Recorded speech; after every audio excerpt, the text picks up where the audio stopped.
Hi all. Chess ஹிஸ்டரியில வந்து one of the iconic games அப்படின்னா கண்டிப்பா இந்த கேமை மென்ஷன் பண்ணுவாங்க. அப்படி என்ன ஸ்பெஷாலிட்டி அப்படின்னு தானே பாக்குறீங்க.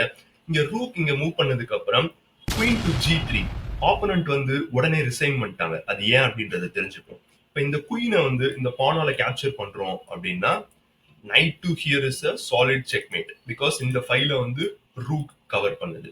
ஸோ இது இல்லாம இதுல கேப்சர் பண்றோம் அப்படின்னீங்கன்னா அகைன் நம்ம நைட்டை வந்து E2ல ஒரு செக் கொடுத்தோம் அப்படின்னா கிங் மூவ் பண்ணதுக்கு அப்புறம் ரூக் கேப்சர்ஸ் இது வந்து ஒரு சாலிடான again check and meet. So இந்த இடத்துல வந்து குயின் கேப்சர் பண்றாங்க அப்படின்னா எப்படின்னு பார்ப்போம்.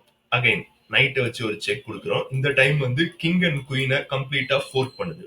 ஸோ கிங்குக்கு இருக்கிறது ஒரே ஒரு ஸ்கொயர் தான் H1. அகைன் நைட்டை வச்சு ஒரு செக் கொடுக்குறோம். ஸோ இந்த ஸ்கொயரை மூவ் பண்ண முடியாது பிகாஸ் இந்த ரூக் ஆல்ரெடி ஒரு டிஸ்கவர் அட்டாக் இருக்கு. இந்த பானை வச்சு கேப்சர் பண்ணோம் அப்படின்னா நம்ம முன்னாடியே சொன்ன மாதிரி ரூக் டு F1 வந்து ஒரு செக் அண்ட் மேட்.